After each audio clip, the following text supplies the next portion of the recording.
Chapter 6 of First Lensman by E. Doc Smith. First Lensman, Chapter 6. The Ambassador's Ball, one of the most ultra functions of the year, was well under way. It was not that everyone who was anyone was there, but everyone who was there was, in one way or another, very emphatically someone. Thus there were affairs at which there were more young and beautiful women, and more young and handsome men, but none exhibiting newer or more expensive gowns, more ribbons and decorations, more or costlier or more refined jewelry, or a larger acreage of powdered and perfumed epidermis. And even so, the younger set was well enough represented. Since pioneering appeals more to youth than to age, the men representing the colonies were young, and their wives, together with the daughters and the second or third or fourth or occasionally the fifth wives of the human personages, practically balanced the account. Nor was the throng entirely human. The time had not yet come, of course, when warm-blooded, oxygen-breathing monstrosities from hundreds of other solar systems would vie in numbers with the humanity present. There were, however, a few Martians on the floor, wearing their light robes to convention and dancing with meticulously mathematical precision. A few Venerians, who did not dance, sat in state or waddled importantly about. Many worlds of the Solarian system, and not a few other systems, were represented. One couple stood out, even against that opulent and magnificent background. Eyes followed them wherever they went. The girl was tall, trim, supple, built like a symphony. Her Callistan Vexto silk gown of the newest and most violent shade of radioactive green was phosphorescently luminous, fluorescent, gleaming and glowing. Its hem swept the floor, but above the waist it vanished mysteriously except for wisps which clung to strategic areas here and there with no support, apparently, except the personal magnetism of the wearer. She, almost alone of all the women there, wore no flowers. Her only jewelry was a rosette of huge, perfectly matched emeralds, perched precariously upon her bare left shoulder. Her hair, unlike the other women's flawless coiffures, was a flamboyant, artistically disarranged, red-bronze auburn mop. Her soft and dewy eyes— Virgil Samms could control her eyes as perfectly as she could her highly educated hands— were at the moment gold-flecked, tawny wells of girlish innocence and trust. "But I can't give you this next dance, too, Herkimer. Honestly, I can't," she pleaded, snuggling just a trifle closer into the embrace of the young man who was just as much man physically as she was woman. "I'd just love to, really, but I just simply can't, and you know why, too." "You've got some duty dances, of course." "Some. I've got a list as long as from here to there. Senator Morgan first, of course, then Mr. Isaacson, then I set one out with Mr. Osman. I can't stand Venerians, they're so slimy and fat and repulsive, and that leathery horned toad from Mars and that Jovian hippopotamus—" She went down the list, and as she named or characterized each entity, another finger of her left hand pressed down upon the back of her partner's right, to emphasize the count of her social obligations. But those talented fingers were doing more, far, far more, than that. Herkimer III, although no little of a Don Juan, was a highly polished, smoothly finished, thoroughly seasoned diplomat. As such, his eyes and his other features, particularly his eyes, had been schooled for years to reveal no trace of whatever might be going on inside his brain. If he had entertained any suspicion of the beautiful girl in his arms, if anyone had suggested that she was trying her best to pump him, he would have smiled the sort of smile which only the top-drawer diplomat can achieve. He was not suspicious of Virgilia Samms. However, simply because she was Virgil Samms' daughter, he took an extra bit of pain to betray no undue interest in any one of the names she recited. And besides, she was not looking at his eyes, nor even at his face. Her glance, demurely downcast, was all too rarely raised above the level of his chin. There were some things, however, that Herkimer III did not know, that Virgilia Samms was the most accomplished muscle-reader of her times, that she was so close to him not because of his manly charm, but because only in that position could she do her prodigious best, that she could work with her eyes alone, but in emergencies, when fullest possible results were imperative, she had to use her exquisitely sensitive fingers and her exquisitely tactile skin. That she had studied intensively and had tabulated the reactions of each of the entities on her list, that she was now, with his help, fitting those reactions into a pattern, and finally that that pattern was beginning to assume the grim shape of murder. And Virgilia Samms, working now for something far more urgent and vastly more important than a figmental Galactic Patrol, hoped desperately that this Herkimer was not a muscle reader too, for she knew that she was revealing her secrets even more completely than was he. In fact, if things got much worse, he could not help but feel the pounding of her heart. But she could explain that easily enough by a few appropriate wiggles. No, he wasn't a reader, definitely not. He wasn't watching the right places. He was looking where that gown had been designed to make him look, and nowhere else. And no telltale muscles lay beneath any part of either of his hands.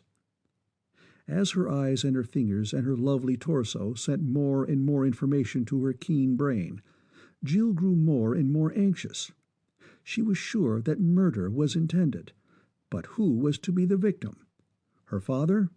Probably. Pops Kinnison? Possibly. Somebody else? Barely possibly. And when, and where, and how? She didn't know. And she would have to be sure. Mentioning names hadn't been enough, but a personal appearance. Why didn't Dad show up, or did she wish he wouldn't come at all? Virgil Samms entered the ballroom. "And Dad told me, Herkimer," she cooed sweetly, gazing up into his eyes for the first time in over a minute, "that I must dance with every one of them. So, you see— Oh, there he is now, over there. I've been wondering where he's been keeping himself." She nodded toward the entrance and prattled on artlessly. "He's almost never late, you know, and I've—" He looked, and as his eyes met those of the First Lensman, Jill learned 3 of the facts she needed so badly to know. Her father, here, soon. She never knew how she managed to keep herself under control, but some way and just barely she did. Although nothing showed, she was seething inwardly, wrought up as she had never before been. What could she do? She knew, but she did not have a scrap or an iota of visible or tangible evidence, and if she made one single slip, however slight, the consequences could be immediate and disastrous. After this dance might be too late. She could make an excuse to leave the floor, but that would look very bad later, and none of them would lens her, she knew, while she was with Herkimer. Damn such chivalry!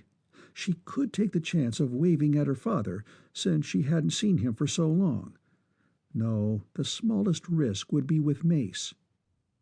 He looked at her every chance he got, and she'd make him use his lens. Northrop looked at her, and over Herkimer's shoulder, for one fleeting instant, she allowed her face to reveal the terrified appeal she so keenly felt. "Want me, Jill?" His lensed thought touched only the outer fringes of her mind. Full rapport is more intimate than a kiss. No one except her father had ever really put a lens on Virgilia Samms. Nevertheless. "Want you? I never wanted anybody so much in my life. Come in, Mace, quick, please." Diffidently enough, he came, but at the first inkling of the girl's news all thought of diffidence or of privacy vanished. "Jack, Spud, Mr. Kinnison, Mr. Samms," he lensed sharp, imperative, almost frantic thoughts. "Listen in." "Steady, Mace, I'll take over," came Roderick Kinnison's deeper, quieter mental voice. "First, the matter of guns. Anybody except me wearing a pistol? You are, Spud?" "Yes, sir." "You would be. But you and Mace, Jack?" "We've got our Lewistons." You would have. Blasters, my sometimes not quite so bright son, are fine weapons indeed for certain kinds of work. In emergencies, it is of course permissible to kill a few dozen innocent bystanders. In such a crowd as this, though, it is much better technique to kill only the one you are aiming at. So skip out to my car, you two, right now, and change, and make it fast. Everyone knew that Roderick Kinnison's car was at all times an arsenal on wheels. Wish you were in uniform too, Virg, but it can't be helped now. Work your way slowly around to the northwest corner. Spud, do the same. It's impossible, starkly unthinkable, and I'm not sure of anything really. Samms and his daughter began simultaneously to protest. Virgil, you talk like a man with a paper nose. Keep still until after you've used your brain. And I'm sure enough of what you know, Jill, to take plenty of steps. You can relax now, take it easy. We're covering Virgil, and I called up support in force. You can relax a little, I see. Good. I'm not trying to hide from anybody that the next few minutes may be critical. Are you pretty sure, Jill, that Herkimer is a key man? Pretty sure, Pops. How much better she felt, now that the lensmen were on guard. In this one case, at least. Good. Then let him talk you into giving him every dance, right straight through until something breaks. Watch him. He must know the signal and who is going to operate, and if you can give us a fraction of a second of warning, it will help no end. Can do? I'll say I can, and I would love to, the big, slimy, stinking skinker. As transliterated into words, the girl's thought may seem a trifle confused, but Kinnison knew exactly what she meant. One more thing, Jill, a detail. The boys are coming back in and are working their partners over this way. See if Herkimer notices that they have changed their holsters. No, he didn't notice, Jill reported after a moment. But I don't notice any difference either, and I'm looking for it. Nevertheless, it's there, and the difference between a Mark 17 and a Mark 5 is something more than that between Tweedledum and Tweedledee, Kinnison returned dryly. However, it may not be as obvious to non-military personnel as it is to us. That's far enough, boys. Don't get too close. Now, Virg, keep solidly on rapport with Jill on one side and with us on the other, so that she won't have to give herself and the show away by yelling and pointing and— But this is preposterous, Sam stormed. Preposterous hell. Roderick Kinnison's thought was still coldly level. Only the fact that he was beginning to use non-ballroom language revealed any sign of the strain he was under. Stop being so goddamn heroic and start using your brain. You turned down 50 billion credits. Why do you suppose they offered that much when they can get anybody killed for 100? And what would they do about it? But they couldn't get away with it, Rod. At an ambassador's ball, they couldn't possibly. Formerly, no. That was my first thought, too. But it was you who pointed out to me, not so long ago, that the techniques of crime have changed of late. In the new light, the swankier the brawl, the greater the confusion, and the better the chance of getting away clean. Comb that out of your whiskers, you red-headed mule. Well, there might be something in it after all. Sam's thought showed apprehension at last. You know damn well there is. But you boys, Jack and Mace especially, loosen up. You can't do good shooting while you're strung up like a couple of cocoons. Do something. Talk to your partners, or think at Jill. That won't be hard, sir. Mason Northrop grinned feebly. And that reminds me of something, Jill. Mentor certainly bracketed the target when he, or she, or it maybe, said that you would never need a lens. Huh? Jill demanded inelegantly. I don't see the connection, if any. No? Everybody else does, I'll bet. How about it? The other lensmen, even Samms, agreed enthusiastically. Well, do you think that any of those characters, particularly Herkimer III, would let a harness bull in harness, even such a beautiful one as you, get close enough to him to do such a Davy the Dip act on his mind? Oh, I never thought of that. But it's right, and I'm glad. But, Pops, you said something about support in force. Have you any idea how long it will be? I hope I can hold out, with you all supporting me, but— You can, Jill. 2 or 3 minutes more at most. Support? In force? What do you mean? Sam snapped. Just that. The whole damned army, Kinnison replied. I sent 2-star Commodore Alexander Clayton a thought that lifted him right out of his chair. Everything he's got, at full emergency blast. Armor, Mark 84s, 6x6 extra heavies, a 90-60 for an ambulance, full escort upstairs and down, way-friskers, copters, cruisers, and big stuff. In short, the works. I would have run with you before this if I dared, but the minute the relief party shows up, we do a flit. If you dared? Jill asked, shaken by the thought. Exactly, my dear. I don't dare. If they start anything, we'll do our damnedest, but I'm praying they won't. But Kinnison's prayers, if he made any, were ignored. Jill heard a sharp but very usual and insignificant sound. Someone had dropped a pencil.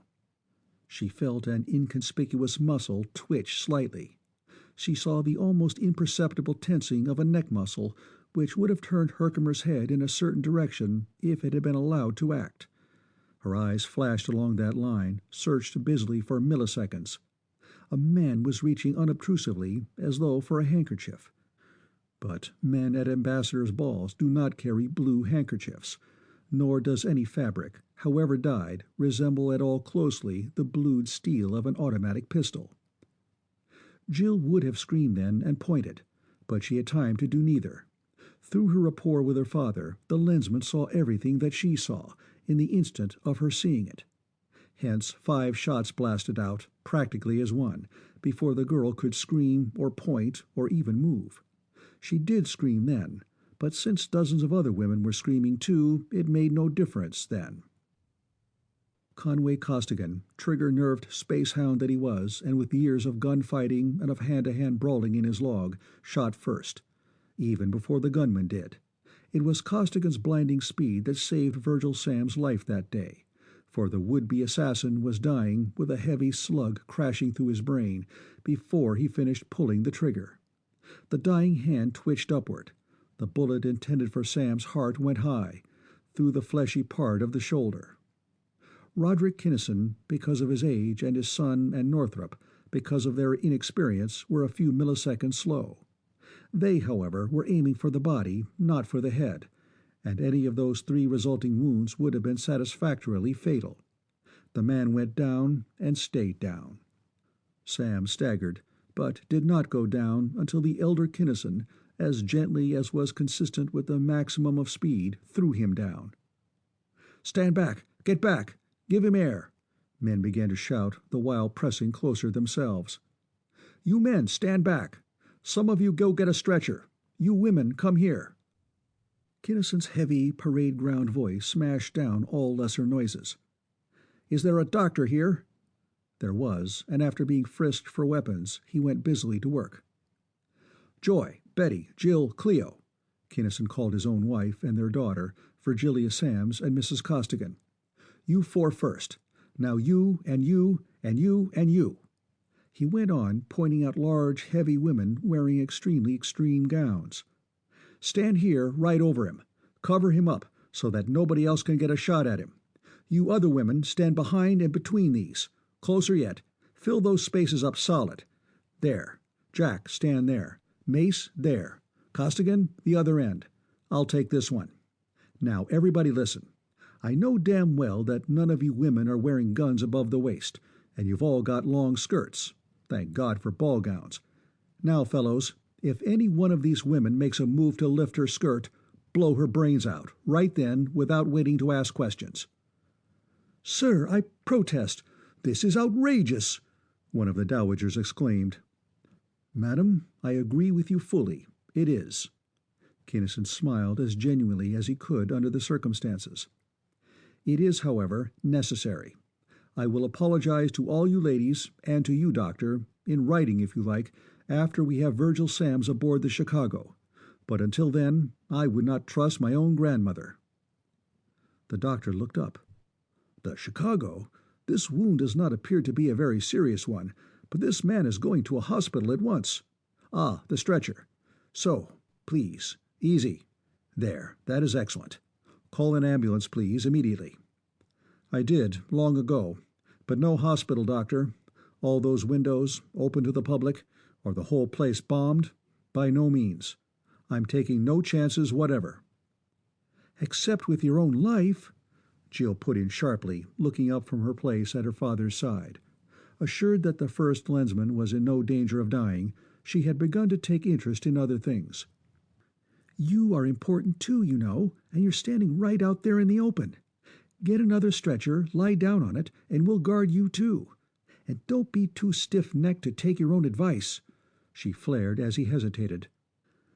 "I'm not, if it were necessary, but it isn't. If they had killed him, yes, I'd probably be next in line. But since he got only a scratch, there'd be no point at all in killing even a good number 2. "A scratch?" Jill fairly seethed. "Do you call that horrible wound a scratch?" "Huh? Why, certainly. That's all it is, thanks to you," he returned in honest and complete surprise. "No bone shattered, no main arteries cut, missed the lung. He'll be as good as new in a couple of weeks." "And now," he went on aloud, "if you ladies will please pick up this stretcher, we will move en masse and slowly toward the door." The women, no longer indignant but apparently enjoying the sensation of being the center of interest, complied with the request. "Now, boys," Kinnison lensed a thought, "did any of you, Costigan, see any signs of a concerted rush, such as there would have been to get the killer away if we hadn't interfered?" "No, sir," came Costigan's brisk reply. "None within sight of me." "Jack and Mace, I don't suppose you looked?" They had not thought of it in time. "You'll learn. It takes a few things like this to make it automatic. But I couldn't see any either, so I'm fairly certain there wasn't any. Smart operators, quick on the uptake." "I'd better get at this, sir, don't you think, and let Operation Boscone go for a while?" Costigan asked. "I don't think so." Kinnison frowned in thought. "This operation was planned, son, by people with brains. Any clues you could find now would undoubtedly be plants. No, we'll let the regulars look. We'll stick to our own." Sirens wailed and screamed outside. Kinnan sent out an exploring thought. "Alex?" "Yes. Where do you want this 90-60 with the doctors and nurses? It's too wide for the gates." "Go through the wall, across the lawn, right up to the door, and never mind the frippery they've got all over the place. Have your adjutant tell them to bill us for damage. Samms is shot in the shoulder.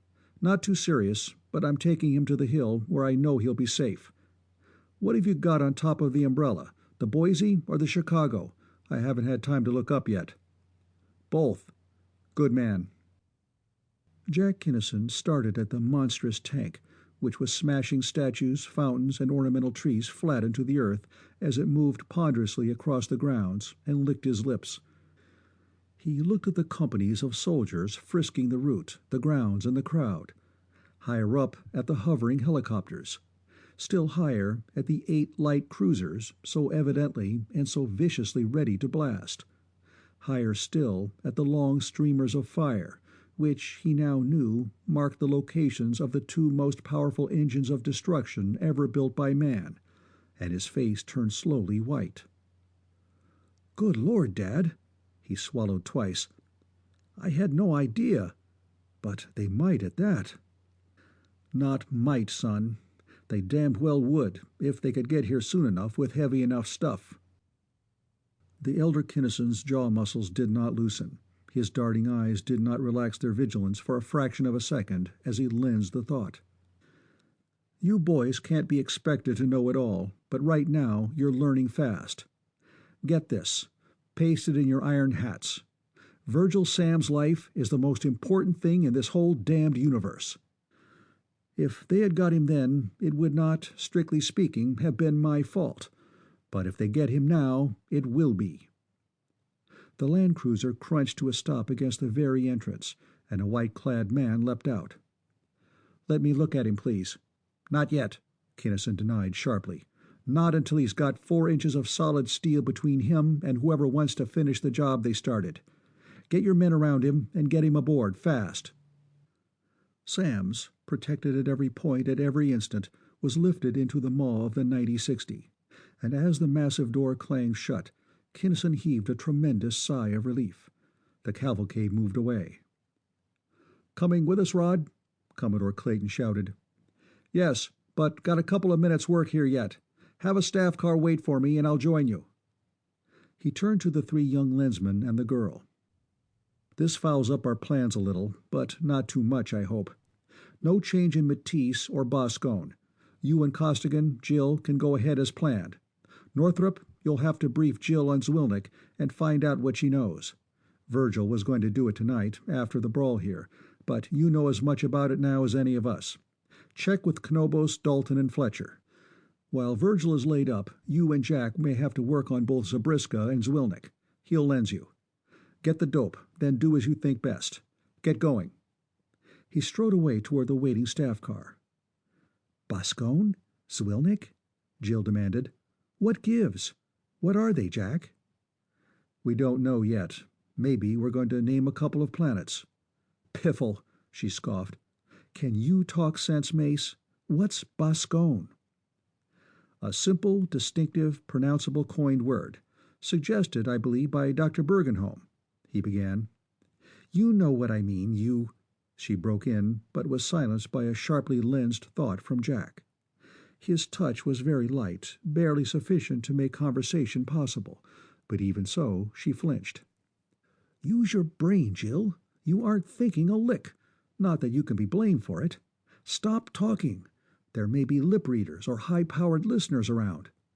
This feels funny, doesn't it?" He twitched mentally and went on. "You already know what Operation Matisse is, since it's your own dish, politics. Operation Zwilnik is drugs, vice, and so on. Operation Boscone is pirates. Spud is running that. Operation Zabrisca is Mace and me checking some peculiar disturbances in the sub-ether. Come in, Mace, and do your stuff. I'll see you later aboard." "Clear ether, Jill." Young Kinnison vanished from the fringes of her mind, and Northrop appeared. And what a difference! His mind touched hers as gingerly as Jack's had done, as skittishly, as instantaneously ready to bolt away from anything in the least degree private. However, Jack's mind had rubbed hers the wrong way, right from the start, and Mace's didn't. "Now, about this Operation Zwilnik," Jill began. "Something else first. I couldn't help noticing, back there, that you and Jack, well, not out of phase exactly, or really out of sync, but sort of, well, as though—" "Hunting?" she suggested. "Not exactly. Forcing might be better, like holding a tight beam together when it wants to fall apart. So you noticed it yourself?" "Of course, but I thought Jack and I were the only ones who did. Like scratching a blackboard with your fingernails. You can do it, but you're awfully glad to stop. And I like Jack, too, darn it, at a distance. And you and I fit like precisely tuned circuits. Jack really meant it then when he said that that is, I didn't quite believe it until now, but you know, of course, what you've already done to me." Jill's block went on, full strength. She arched her eyebrows and spoke aloud. "Why, I haven't the faintest idea." "Of course not. That's why you're using voice. I found out, too, that I can't lie with my mind. I feel like a heel and a louse with so much job ahead, but you've simply got to tell me something. Then, whatever you say, I'll hit the job with everything I've got. Do I get heaved out between planets without a spacesuit, or not?" "I don't think so." Jill blushed vividly, but her voice was steady.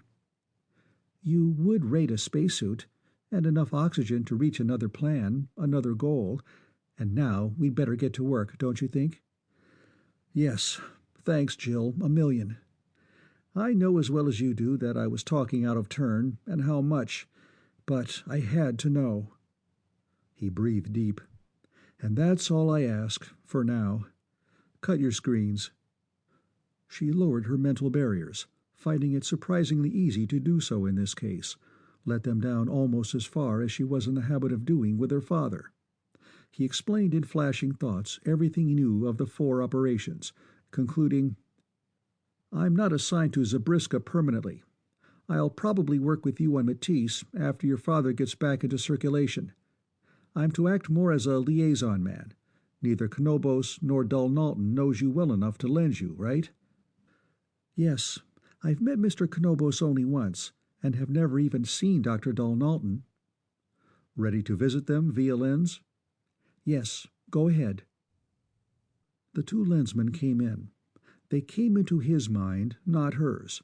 Nevertheless, their thoughts, superimposed upon Northrup's, came to the girl as clearly as though all 4 were speaking to each other face to face. "What a weird sensation!" Jill exclaimed. "Why, I never imagined anything like it."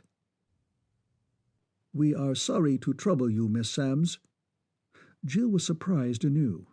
The silent voice deep within her mind was of characteristically Martian timbre, but instead of the harshly guttural consonants and the hissing sibilants of any Martian's best efforts at English, pronunciation and enunciation were flawless.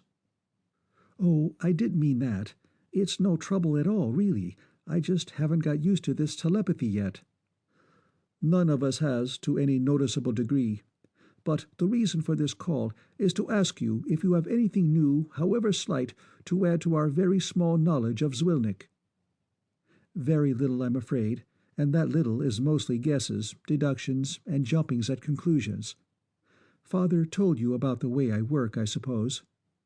"Yes. Exact data is not to be expected. Hints, suggestions, possible leads will be of inestimable value." "Well, I met a very short, very fat Venerian named Osman at a party at the European Embassy. Do either of you know him?" "I know of him," Dalnalton replied. "A highly reputable merchant, with such large interests on Tellus that he has to spend most of his time here. He is not in any one of our books, although there is nothing at all surprising in that fact. Go on, please, Miss Samms." "He didn't come to the party with Senator Morgan, but he came to some kind of an agreement with him that night, and I am pretty sure that it was about thionite. That's the only new item I have." "Thionite?" The 3 lensmen were equally surprised. "Yes, thionite, definitely." "How sure are you of this, Miss Samms?" Knobos asked, in deadly earnest. "I am not sure that this particular agreement was about thionite, no, but the probability is roughly 9/10. I am sure, however, that both Senator Morgan and Osman know a lot about thionite that they want to hide. Both gave very high positive reactions, well beyond the 6 sigma point of virtual certainty." There was a pause, broken by the Martian, but not by a thought directed at any one of the 3. "Sid!" he called, and even Jill could feel the lens thought speed. "Yes, Knobos? Fletcher. That haul-in you made, out in the asteroids. Heroin, Haydive, and Ladolian, wasn't it? No thionite involved anywhere?" "No thionite. However, you must remember that part of the gang got away, so all I can say positively is that we didn't see or hear about any thionite. There was some gossip, of course, but you know there always is." "Of course. Thanks, Sid." Jill could feel the brilliant Martian's mental gears whirl and click. Then he went into such a flashing exchange of thought with the Venerian that the girl lost track in seconds. "One more question, Miss Samms," Dalnalton asked. "Have you detected any indications that there may be some connection between either Osman or Morgan and any official or executive of Interstellar Spaceways?" "Spaceways? Isaacson?" Jill caught her breath. "Why, nobody even thought of such a thing. At least, nobody ever mentioned it to me. I never thought of making any such tests." "The possibility occurred to me only a moment ago, at your mention of thionite. The connection, if any exists, will be exceedingly difficult to trace. But since most, if not all, of the parties involved will probably be included in your Operation Matisse, and since a finding, either positive or negative, will be tremendously significant, we feel emboldened to ask you to keep this point in mind." "Why, of course I will. I'll be very glad to." "We thank you for your courtesy and your help.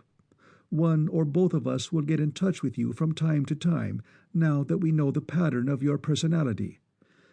May immortal Grolassen speed the healing of your father's wound." End of Chapter 6.